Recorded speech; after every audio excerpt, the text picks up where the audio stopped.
Flaherty, and you're welcome to University of Galway Safety Training for University Lecturers and Training Staff. So why do we do this training? Well, it's mandatory. All employers and employees must comply with the Fire Services Act 1981 and 2003 and the Safety, Health and Welfare at Work Act 2005. Employees should receive instruction, information and training necessary to ensure and protect their own safety and the safety of others in the workplace. So the aim of this is to prepare the university lecturers and training staff to act as first response in the event of a fire, a first aid incident or other emergency, to supervise the evacuation of a lecture hall or a classroom in a safe, orderly and efficient manner. So the training objectives: how to respond in the event of a fire emergency, how to respond in the event of first aid incident, how to assist the emergency services, and incident and accident reporting. So training objective 1, how to respond in the event of a fire alarm or a fire. So if you discover a fire, what should you do? Well, we would always encourage you to use the acronym RICE. 1, R stands for react. You should always react to the alarm. Do not ignore it. Do not become complacent with fire alarms. We would say I, investigate. And investigate means investigate locally in your own area, but also to investigate your evacuation routes. Check your evacuation route to ensure that it is clear and free from any obstruction. If you do discover a fire, we would say contain it. If possible, close the door and stop that fire spread. And then E, start your evacuation. Evacuate all employees and students in a safe, orderly and efficient manner through your nearest available safe exit. Fire prevention is the precautions taken to avoid an outbreak of fire, reduce the potential for fire spread, and how to safeguard persons and property in the event of a fire. So we would always encourage you to prepare, prevent, and protect. Know that your smoke and heat detectors, if they have activated the alarm, they're the unit with the red light on. That red light will be constant. And that's important when you are going to investigate. What you're basically doing is looking up at the ceiling to see, checking your smoke detectors to see if the red light is on. If the red light is on, it means this one has activated the alarm. This is the area we need to be cautious. We need to use our senses. We need to smell. We need to look. We need to listen. In fact, if you see one of these on your evacuation route, then perhaps you should consider turning around and using your secondary evacuation route. How your fire detection and alarm system works. You've basically got two different detection points. You've got a smoke and heat detector, or you've got a manual call point, or was formerly known as a break glass unit. If either of these two detection points are activated, they in turn send a signal back to your alarm panel, and that then in turn sends a signal out to your sounder. Now, as regards your fire alarm panel, if you can, and it's close to you, you should get to know your fire alarm panel and its whereabouts, because this is the tool we use to find out where the activation point is. It will also give us an indication of what direction we should be heading in if we are going to evacuate. Is it addressable or zoned? In the university, all alarm panels are fully addressable systems. So that means it gives you a digital readout of exactly what has activated the alarm and the exact position of that activation point. So it's very important that if you know how to read this and understand it, it will encourage you in being able to know the location of the activation, but also in which direction I should be evacuating. If you wish to raise the alarm yourself, you do so using your fire alarm call point or your break glass unit. These are in the university are spaced 30 meters apart. So this means you should never be further than 15 meters from one of these. If you wish to locate one, always look towards a green running man. You will find one in close proximity to it. To activate it, simply push gently on the black dot at the center of the panel with your thumb or forefinger. This will activate the alarm in the entire building. As I said, they're at every green running man, but they're also at every emergency external exit. Familiarize yourself with your sounder. In some of the buildings we have sirens, in other buildings we have bells.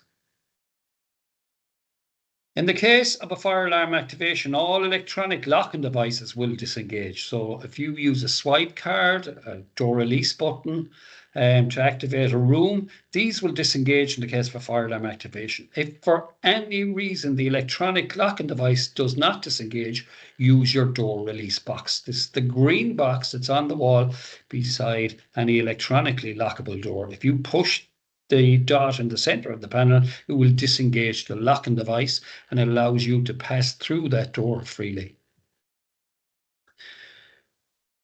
Your fire doors are the most important tool you have for the prevention of fire and smoke spread. So we say doors should be closed by students as they leave and by lecturers assigned to check an area during an alarm or emergency. So in the case of a fire alarm activation, as you evacuate, close every single door behind you.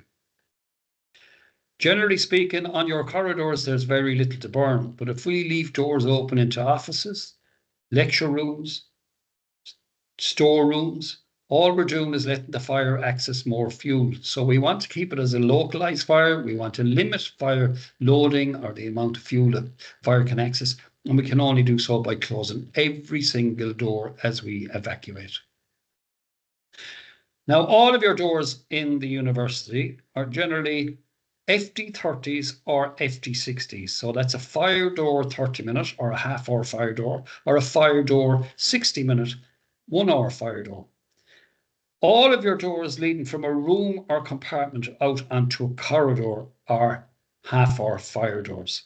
Now, what this means is if there's a fire in a room and you evacuate and you close the door behind you, once the flame impinges on that door, it takes 30 minutes for it to burn through that door to get out to where you're standing. Now, that's important to know that. It's important to be confident in that, because that means if we close the door, it's now giving us 30 minutes to evacuate the area immediately outside. So it takes away the need for panic. It takes away the need for us to be running around, pushing and pulling people around the place. We can evacuate in a safe, orderly and efficient manner. It also means every door we close between us and the fire is giving us more and more time to evacuate.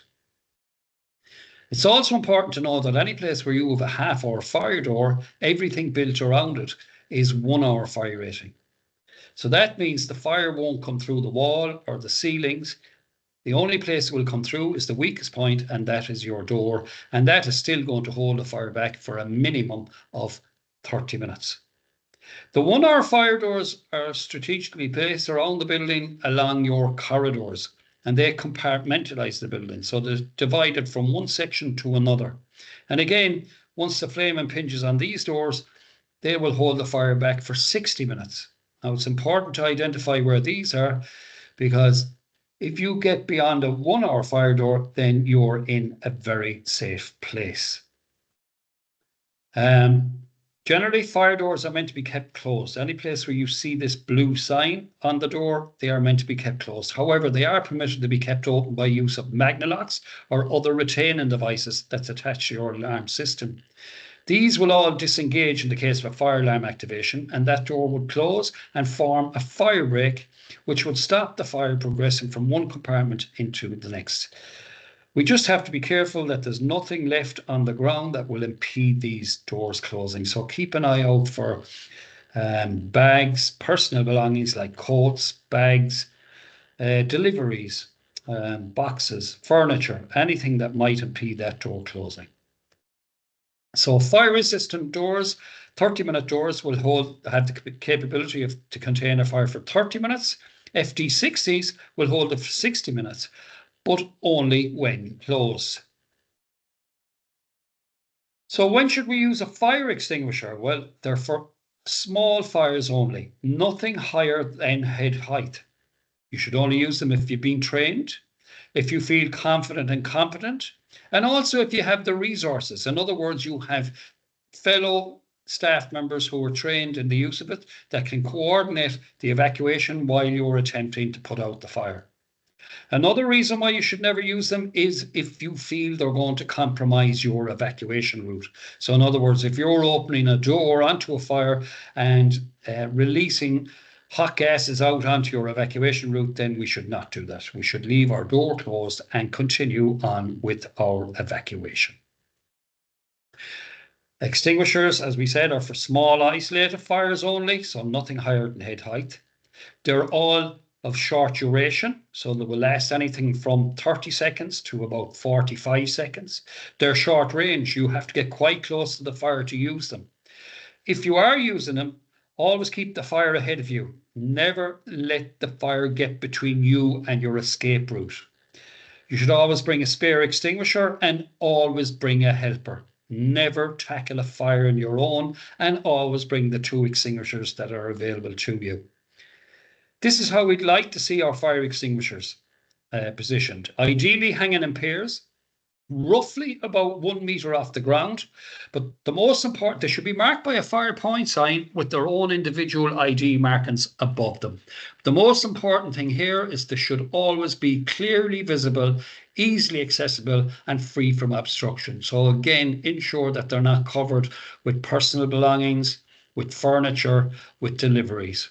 They should always be clearly visible, easily accessible at all times. So in an emergency, the 2 most important points to remember: move the people in greatest danger first. Now, these are the people who are closest to the fire, and we always should use our nearest available safe exit. You should raise the alarm, right? So go to your nearest manual call point, press the dot in the center that raises the alarm and lets everybody in the building know that we have an alarm activation. Raise the alarm vocally by calling for help or even shouting fire. And the reason we encourage this is people have now become complacent. We all hear alarms going off every day and we tend to ignore them. But if you hear somebody shouting help or shouting fire, then it raises people's alertness to the incident. Call the fire service. Either call it yourself or delegate somebody responsible to call the fire service for you. And we are encouraging 112. 999 was traditionally the Irish and European number, Ireland and UK number. However, we are encouraging the use of the European number 112, as it will pick up the strongest signal for you on a mobile phone.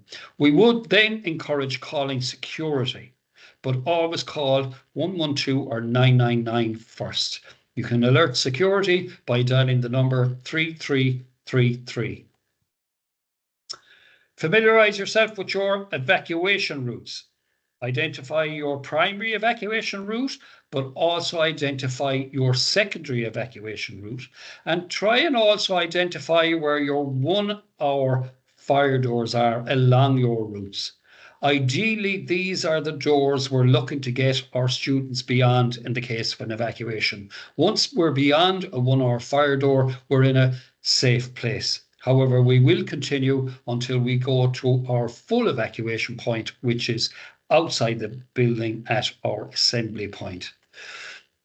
So in a general evacuation, begin your evacuation immediately upon instruction.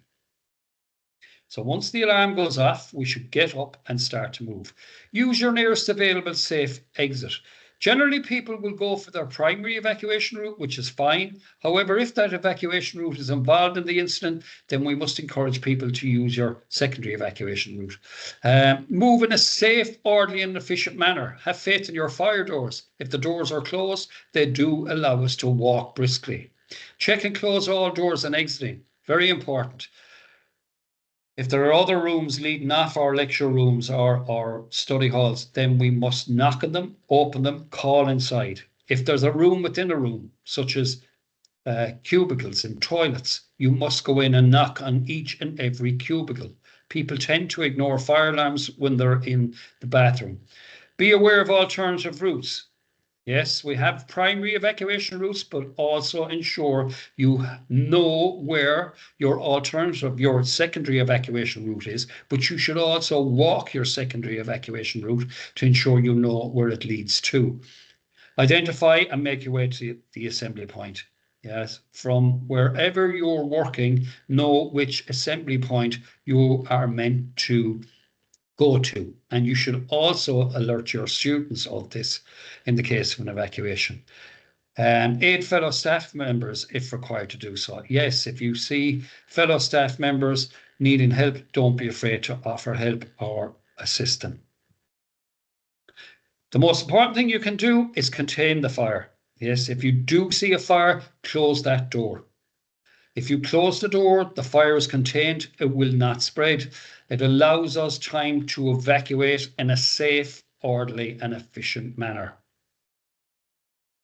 So students who may require assistance to evacuate. So wheelchair users and others who can't use stairs. Blind and vision impaired people. Deaf and hearing impaired people, people with some neurological and mental health conditions, people with certain conditions such as heart disease. So we think of hidden disabilities here, heart disease, asthma, things like this. We should try and make ourselves aware if we have students who suffer from any of these conditions, and we must then put a plan in place to suit. Before an emergency, it is important to plan. Yes. Is the venue step free? If not, is it possible to change the venue? No. This may take some planning. Assisted egress is not available for tower rooms, so these venues must be changed urgently. If you know you have anybody that has any obvious or hidden disabilities, then we should ensure that we try and change the venue. Personal emergency evacuation plans should be used as a last resort only if a venue can't be changed, so a PEEP.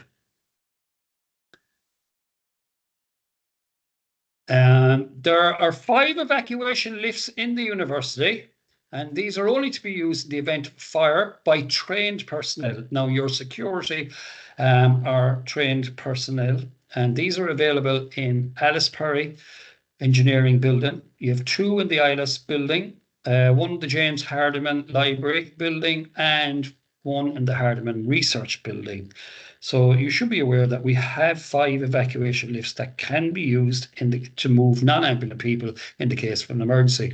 But we also have standardized evacuation chairs throughout the university campus. Now, these again can be used for either transportation purposes in the case of an evacuation, or to assist a non-ambulant person descend the staircase. Now, this evac chair training is provided by Buildings and Estates, and we will have 2 days in semester 1 and 2 days in semester 2. So again, looking at students who may require assistance to evacuate, improvements have been made to venues, so students can evacuate by themselves without assistance.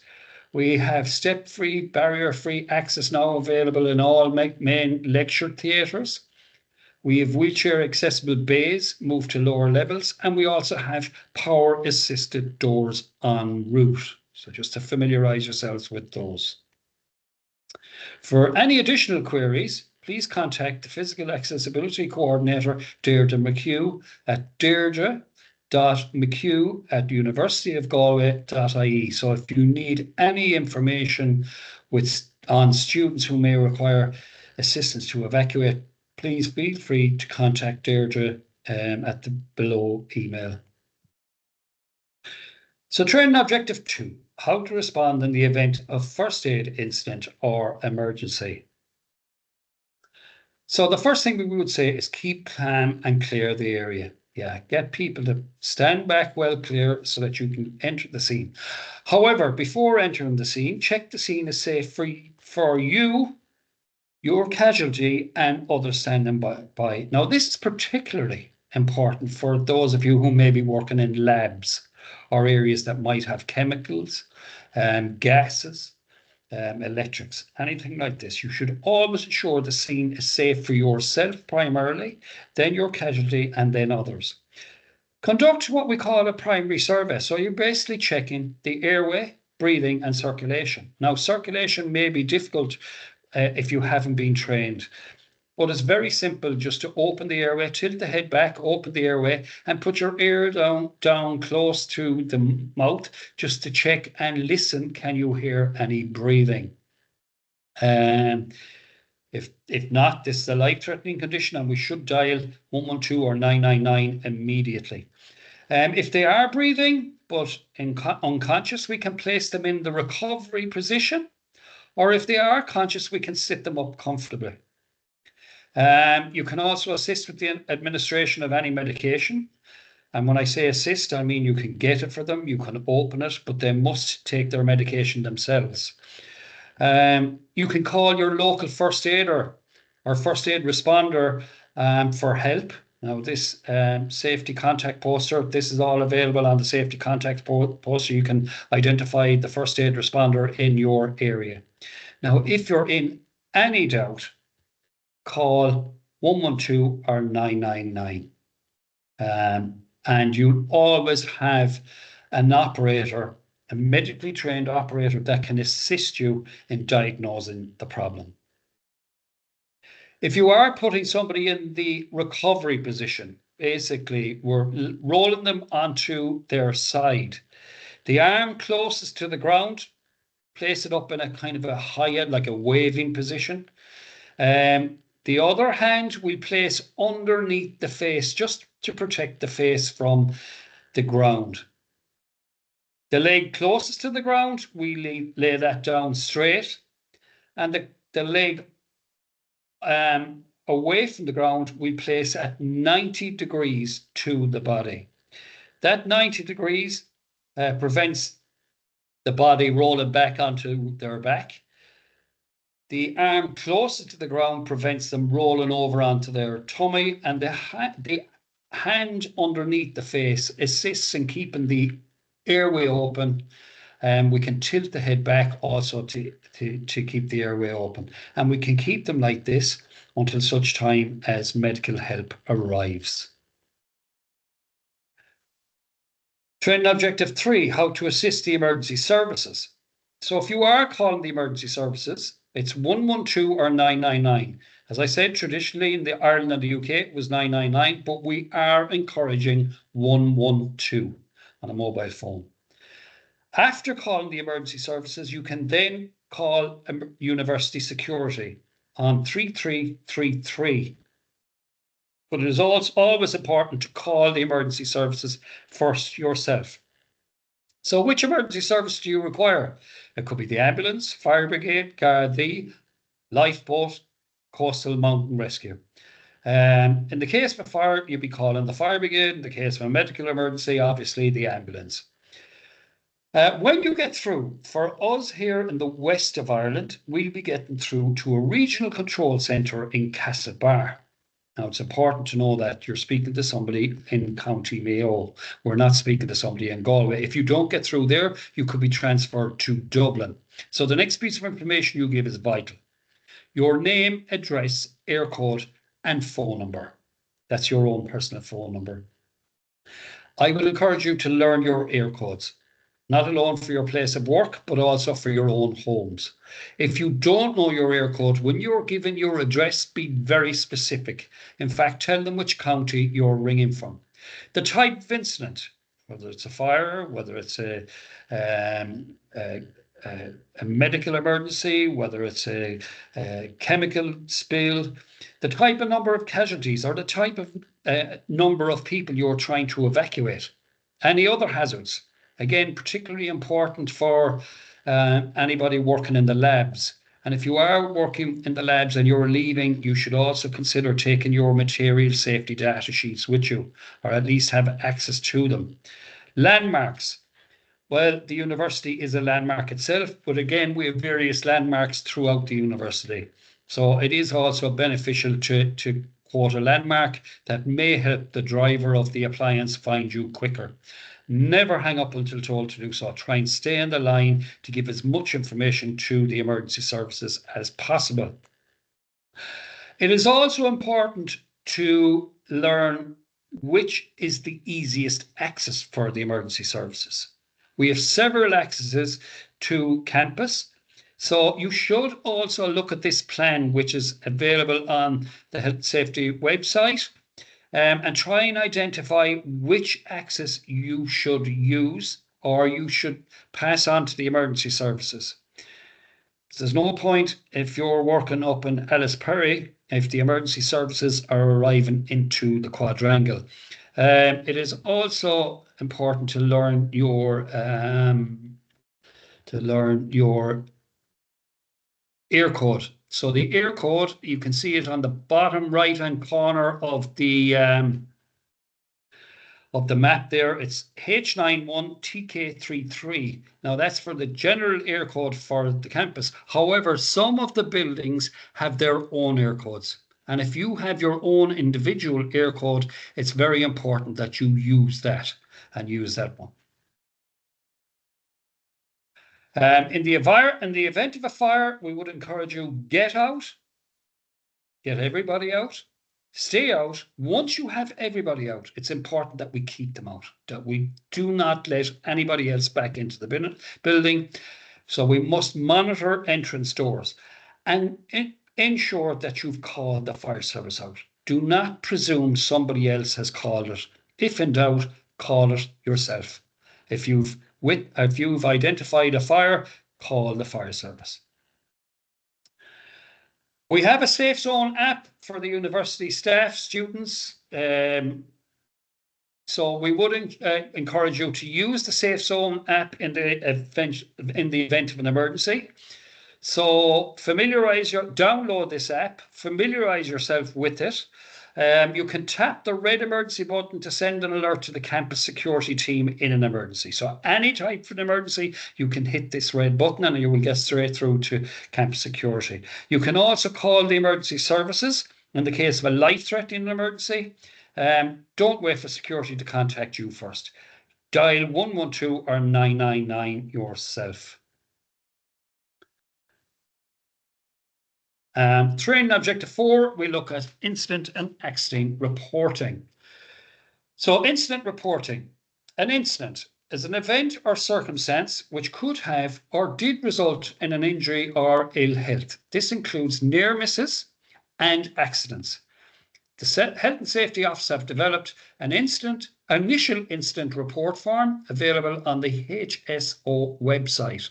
So again, we would encourage you to look this up, familiarize yourself with it, so that you're familiar if you do have any type of an incident. This form is accessible to everybody, so staff, students, contractors, members of the public. We would say, guys, it's very, very important. If you do have a near miss or an accident, you must fill out this form. It is from these forms that we learn and we try and prevent these accidents or near misses happening or reoccurring. So before a lecture, as the person in control, ensure that the venue is the right capacity for the class. Yes, try and avoid overcrowding.